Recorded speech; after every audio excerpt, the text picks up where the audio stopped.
Al descender las escaleras, recobró un poco el ánimo y se decidió a visitar a los ministros. Quizá podría aclarar el misterio y recobrar por medio de alguno de ellos la amistad y la influencia perdida. Comenzó por el de justicia.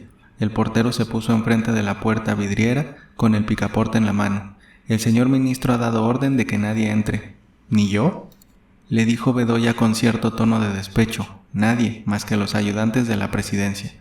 En ese momento llegó don Pedro Martín de Olañeta, que pasó sin apercibirse de que su compañero Bedoya estaba allí. «Pase usted esta tarjeta al señor ministro», dijo Pedro Martín. El portero entró con la tarjeta y salió al mismo momento diciendo: «El señor licenciado puede entrar», y en efecto, la vidriera se cerró detrás del viejo abogado. Bedoya estaba a punto de volverse loco. Ya no le cabía duda de su completa desgracia. Sin embargo, no se dio por vencido y pasó a ver al ministro de la Guerra, con el que creía tener estrecha amistad. La casualidad quiso que al mismo tiempo que él llegaba, el ministro salía un poco aprisa. No hubo remedio, tuvieron que hablar. «El presidente no está muy contento que digamos de usted, amigo licenciado», le dijo el ministro, continuando su camino y sin darle la mano. «No sé en qué he podido desagradarlo, señor ministro, y precisamente venía yo. Ya ve usted, en 3 días hemos limpiado el camino de Riofrío, mientras usted dilató meses y meses en una causa de uno de tantos asesinatos que se cometen por borracheras y por celos, y resultó que el capitán de los bandidos de Riofrío era nada menos el asesino que no pudo usted encontrar, y para quedar bien condenó usted a muerte a unos pobres diablos que ya están en libertad. Dispense la franqueza, licenciado, pero los militares somos así. Estamos acostumbrados a hablar claro. Ya verá qué cosas como estas no deben de ser muy del agrado del presidente. Cuídese usted mucho y lo que se le ofrezca, ya sabe que soy su amigo». Diciendo esto bajó las escaleras y dejó a Bedoya en el corredor con un palmo de narices. El gran Bedoya quiso apurar hasta la última gota del amargo cáliz y bajó al Ministerio de Relaciones, decidido a tener una explicación, a amenazar con la prensa si era necesario, a suplicar y a humillarse si no había otro remedio, pero esta enérgica resolución no tuvo efecto. Bedoya, gracias a que el portero estaba descuidado, pudo penetrar hasta la antesala y desde allí oyó la voz del ministro que reía y platicaba con el oficial mayor o con alguna otra persona. Al cabo de un cuarto de hora apareció el portero con la caja de correspondencia. «Si le avisa usted al señor ministro me haría un gran favor», le dijo al portero con la voz más amable que pudo. «Ya me conoce usted, soy Bedoya, el amigo del señor ministro. No quise entrar porque creo que está en el acuerdo». El portero entró con la caja de caoba llena de cartas y dio el recado. «Dígale usted a ese licenciado», respondió en voz tan alta que Bedoya no perdió una palabra, «que no estoy ni en mi casa, que salí fuera de México y que no se sabe cuándo regresaré. Es un compromiso», continuó dirigiéndose al oficial mayor, con quien acordaba en efecto, pero el presidente ha dado orden de que no se le reciba en los ministerios. Bedoya no esperó a que saliese el portero y le diese el recado. Era el colmo. Bajó la escalera, no solo con basca y desvanecimientos, sino mirando ruedas verdes, rojas y de todos los colores. Tomó un coche de sitio porque ya se caía, que lo condujo a su casa, y en 3 días no pudo concurrir al juzgado. Su médico le dijo que lo que tenía era recargo de bilis. La desgracia de Bedoya no dejó de traslucirse en el público al cabo de pocos días y se le veía en el despacho del juzgado tristón y pensativo. Durante su privanza había vivido como un gran señor, comprando buenas alhajas y plata labrada en casa de Soriano, muebles forrados de brocatel y, como le regalaron un par de mulas, muestras de gratitud por haber librado de la cárcel a un chalán que había vendido 4 caballos mañosos y lacrados a doña Dominga de Arreata, tuvo que echar coche, pero todo esto al fiado o en abonos y tapando agujeros, con los recursos extraordinarios que por motivo o por otro sacaba de la tesorería. La iba pasando bien. Repentinamente cesaron las comisiones, las subvenciones para periódicos, los gastos para las elecciones y hasta el pago de su sueldo, pues recibía de tarde en tarde por rateos de 10 a 15 pesos. La alarma se propagó. El propietario de la casa en que vivía le notificó que se mudase y las cuentas llovían desde que amanecía Dios hasta las 5 de la tarde y 4 o 6 acreedores lo esperaban en la puerta cuando regresaba del juzgado.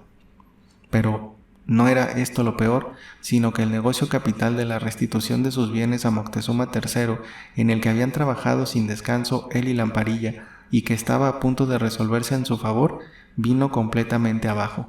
El ministro declaró que, en efecto, las haciendas pertenecieron al poderoso emperador de los aztecas, Moctezuma I, y que los Melquíades eran unos detentadores y además revoltosos, incorregibles, pero que, en virtud de nuevos documentos, esos cuantiosos bienes, con la adición de los volcanes, pertenecían a un duque poderoso que residía en Madrid, descendiente directo de Moctezuma, y no faltaba para ponerlo en posesión más que una fe de bautismo que por su apoderado en México había ofrecido presentar de un momento a otro.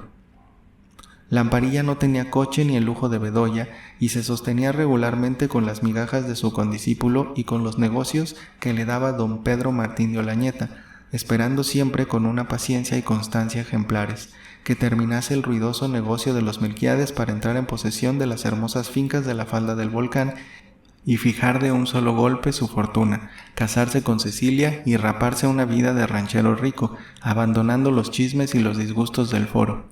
En cuanto a Bedoya, otras eran sus ideas para cuando fuese rico. El dinero le facilitaría el camino para llegar a la silla ministerial, pero de pronto renunciaría al juzgado, gastaría cuando dinero fuese necesario para que, ayudado y protegido por el gobernador de Puebla, saliese de diputado. Tomaría una casa de primera orden en el Empedradillo o en la calle de Plateros. En vez de un coche tendría 2. Daría cada semana una comida a los periodistas y hombres políticos y buscaría por último una muchacha rica y de la aristocracia con quien casarse. Ya le había echado el ojo a la más joven de las hermanas del Marqués de Vallalegre y la seguía a la iglesia, al paseo, al teatro, a todas partes. Trató de indagar qué fortuna tendría la que llamaba ya su futura mujer y no obstante el embargo de las haciendas, que naturalmente supo, lo tranquilizó Lamparilla diciéndole que la casa de los Vallalegre era muy rica y poderosa, que cada una de las hermanas tenía su capital separado, que pasaría de 100,000 pesos y que además el Marqués de Vallalegre había marchado a casarse con la condesa del Saúz, que tenía más de 2 millones de duros. Crisanto Lamparilla y Crisanto Bedoya y Rangel, pues ya se había añadido este segundo apellido, almorzaban juntos los domingos, platicaban largas horas, bebían champaña y se forjaban ilusiones a cual más doradas y halagüeñas. Contaba con ganar cada uno los menos 300,000 pesos.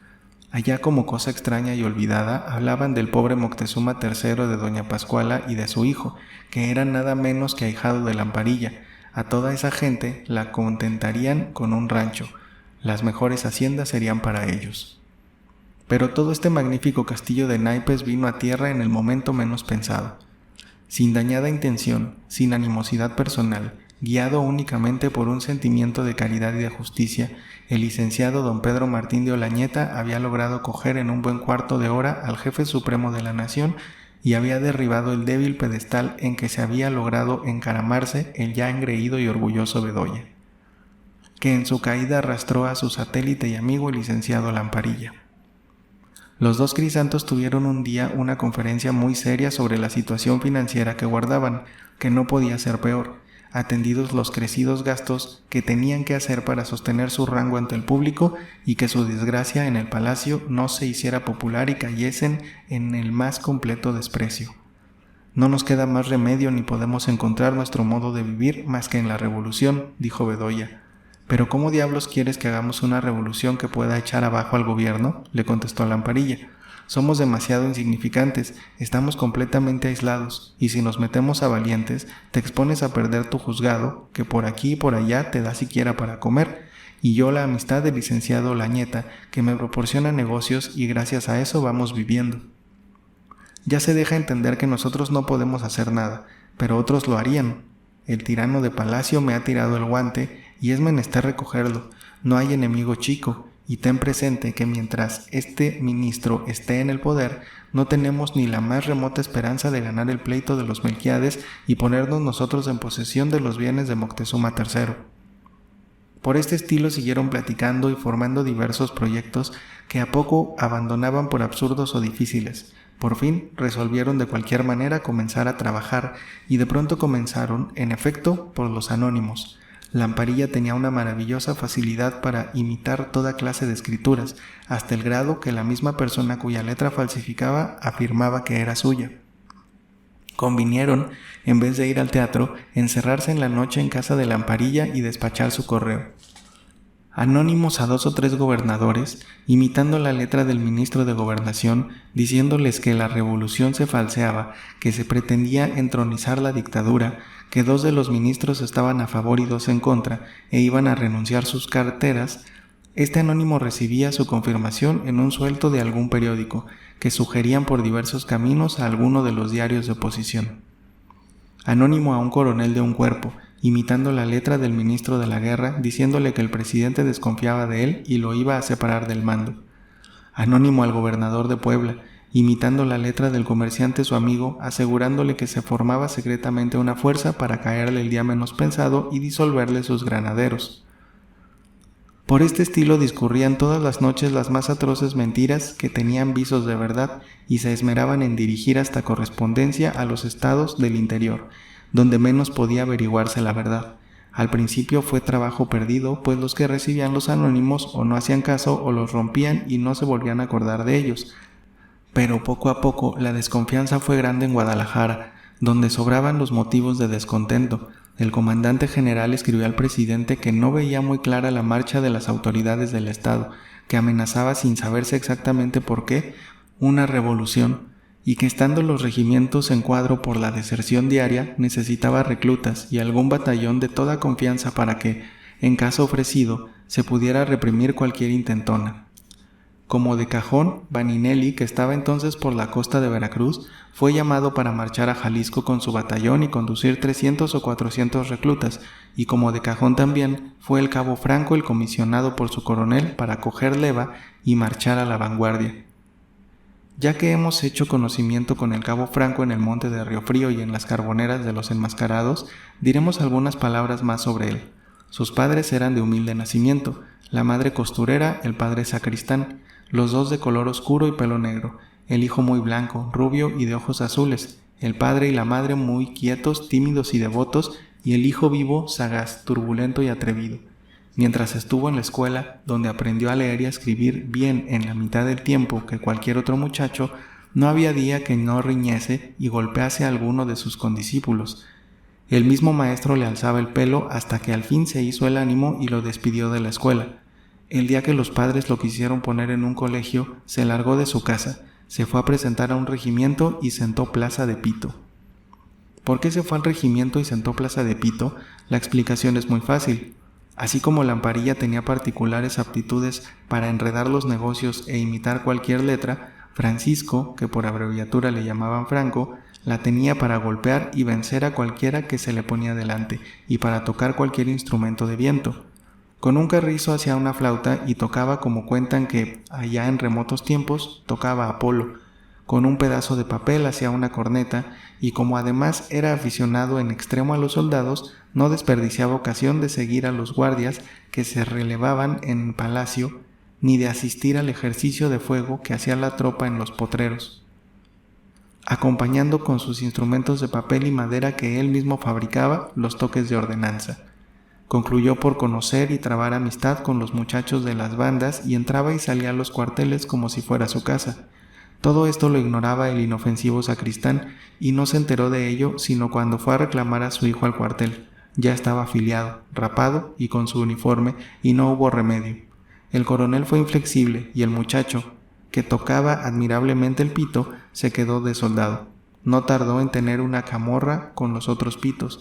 Tuvo miedo a la vara del cabo y se desertó, se refugió en su casa y su padre el sacristán lo escondió en la iglesia, donde estuvo más de 2 meses durmiendo en los confesionarios y en las tarimas de los altares. El día menos pensado se escapó y se fue a presentar a otro regimiento y lo perdonaron, en atención a su edad y a lo bien que tocaba los instrumentos. En el curso de 2 o 3 años se desertó como 20 veces y otras tantas se volvió a presentar hasta que fue a dar al regimiento de Vaninelli, que había oído hablar mucho de él a los jefes y oficiales de los otros regimientos.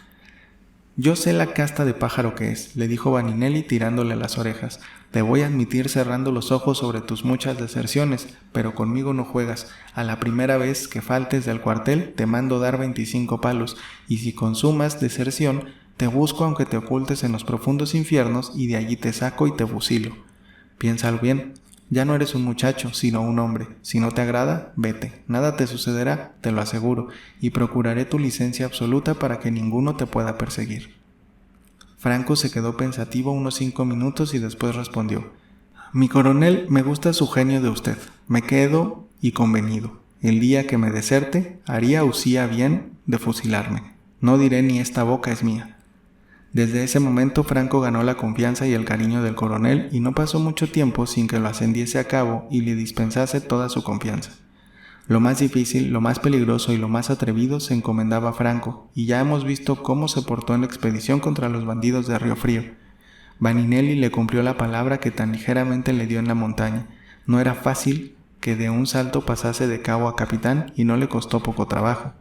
Cuando Vaninelli dio el parte oficial de su campaña y platicó largamente de ella al presidente, éste le dijo: «Ha hecho usted más de lo que yo esperaba. La ciudad está contenta y el prestigio del gobierno ha subido un 100%.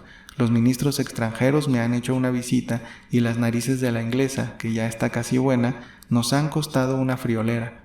Crea usted que llegué a tener un rompimiento formal con las potencias extranjeras. Usted, pues, ha prestado un servicio distinguido a su patria y voy a ordenar al ministro de guerra que extienda a usted su despacho de general de brigada. Le mandaré bordar una banda verde y se la regalaré». «Mi general», le respondió Vaninelli, «admito la banda, la guardaré como una reliquia y me la ceñiré el día que la gane, como gané mis estrellas de coronel, peleando en Tampico contra los españoles, pero una campaña de una semana contra unos miserables indios no vale la pena. Lo que pido a mi general, y no me lo negará, son las presillas de capitán para Franco. Él lo ha hecho todo. Si no le llevo a la expedición, me vuelvo como fui. Mejor dicho, no vuelvo. Me habría pegado un tiro». El presidente insistió en que Vaninelli fuese general de brigada y Vaninelli en que fuese Franco capitán, asegurándole que los oficiales de su regimiento no se darían por ofendidos porque él les explicaría las circunstancias particulares del caso. Vaninelli ganó y Franco, que había comenzado pito de la banda, a pesar de sus calaveradas y deserciones, se plantó el uniforme que le regaló Vaninelli y las presillas de capitán. Terminada esta precisa digresión, pues que Franco volverá a figurar en esta famosa e histórica novela, volvamos a ocuparnos de nuestros amigos los licenciados. El que al cielo escupe, a la cara le cae, y no hay refrán más cierto. Ni Lamparilla, ni Bedoya y Rangel, por más que escribían, que intrigaban, que chismeaban y que mañosamente hacían deslizar parrafillos subversivos en los periódicos, veían el resultado práctico de sus trabajos revolucionarios. Las cosas políticas seguían en el mismo estado y el gobierno, con el golpe que dio Vaninelli a los ladrones de Río Frío y el acertado nombramiento de Evaristo para capitán de rurales, parecía más firme y seguro que nunca. Pero lo que se hallaba en un estado pésimo eran los bolsillos de los dos condiscípulos y amigos. El propietario de la casa que habitaba Bedoya, muy cara de renta, y Soriano, a quien le había comprado muchas alhajas, habían ya visto a don Pedro Martín de Olañeta para que se encargara de esos negocios y demandara a Bedoya. Por compañerismo y consideración, había llamado Olañeta a Lamparilla para advertirle y aconsejarle que procurase que Bedoya se compusiese amigablemente con sus acreedores, y que él no procedería a la demanda sino cuando ya no hubiese otro remedio. Platicaron sobre esto los dos Crisantos y, agotando expedientes y recursos, no encontraron otro sino recurrir a doña Pascuala, sin sospechar siquiera que por causa de sus intrigas, maquinaciones y anónimos habían preparado una formidable tempestad sobre la persona misma de quien esperaban sacar recursos. Lamparilla, lleno de esperanza, mejor dicho, persuadido que obtendría de su comadre los recursos necesarios para salir de la situación extrema en que se encontraban él y su amigo, ensilló su caballo una mañana muy temprano y a todo galope se dirigió al rancho de Santa María de la Ladrillera. La mañana, con el sol radiando en un cielo despejado y azul, más bien estaba tibia que fresca.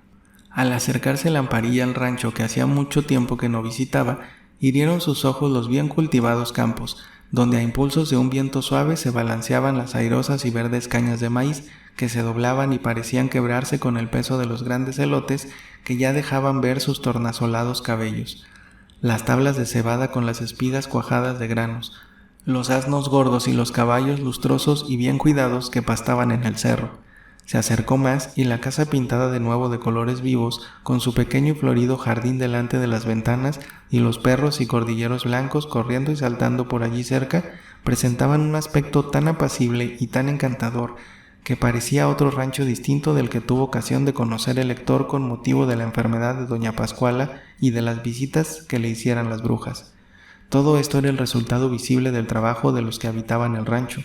Doña Pascuala engordaba cochinos y hacía morcillas y chicharrones. Esto, su manteca blanca y limpia y su carne salada y conservada, le daban un producto muy regular, sin contar con que hacían quesos, requesones y mantequilla. Juan se dedicaba a llevar las cuentas, a medir la cebada, a formar las barcinas de paja, y Moctezuma III y Pascual, enseñados por doña Pascuala, eran muy buenos agricultores que labraban bien la tierra, muchas veces guiando personalmente sus yuntas de bueyes. Uno u otro iban los más días a la ciudad a comprar instrumentos de labranza, ropa para los peones y lo demás que necesitaban para el servicio de la finca. Lamparilla moderó el paso para dar resuelto a su caballo y habría llegado sin ser sentido hasta la sala de la casa si no hubiera sido por los perros, que en grupo salieron a encontrarlo y a ladrar y a hacerle fiestas, pues ya lo conocían desde que nacieron y eran sus amigos. Doña Pascuala salió de su cocina, donde preparaba una gran vasija de leche para convertirla en quesos y requesones. Los muchachos aún no venían del campo y don Espiridión, más gordo, con el bigote más cerdoso y más parado, y el labio inferior más grueso y más morado, se levantaba en ese momento. Estaba más aliviado y con el habla más expedita. El licenciado se apeó, entregó las riendas de su caballo a un peón y su comadre, más fresca y más robusta, como si no hubiesen pasado días, meses y años sobre ella, le tendió los brazos con sincero cariño y lo introdujo en la sala. «Como se da usted a desear, compadre», le dijo, «ni por la enfermedad de Espiridión, ni siquiera por venir de cuando en cuando a almorzar unas quesadillas con su comadre, se le ve a usted la cara. Me las tiene usted que pagar. El cardillo me ha dicho que no se ocupa usted más que de Cecilia y que semanas enteras está usted en Chalco. Verdad es, comadre, que suelo ir a Chalco, pero más que por los asuntos que tengo entre manos de Cecilia, hago el viaje por lo de usted, porque allí adquiero noticias de cómo manejan las haciendas los Melquiades, del maíz y trigo que venden y, lo que es más importante, de los manejos que ponen en planta contra nosotros. Le aseguro a usted que nos están robando, como quien dice, año por año unos 20 o 30 mil pesos. Dios que nos valga, compadre, tanto así, comadre, y precisamente eso me trae aquí. Hemos sufrido un pequeño trastorno. El ministro me iba a dar la orden para tomar posesión de las fincas y arrojar a los Melquiades de ellas y hasta el pueblo de Ameca, y contaba yo con que el comandante general me diese la fuerza armada necesaria, pero le digo a usted que hemos sufrido un pequeño trastorno. El ministro ha tenido un disgustillo con mi amigo el juez Bedoya, por causa de unas cuentas que no se han podido pagar. ¿Qué quiere usted? Cosas de la política, misterios de palacio que no puedo revelar a usted y que acaso no entendería, porque solo los que andamos en negocios los entendemos. Para no cansar a usted, necesitamos unos 3 o 4 mil pesos. Ya sabe usted que cuando tengo dinero, lejos de cobrarle honorarios, le suplo a usted cuanto necesita. ¿No es verdad?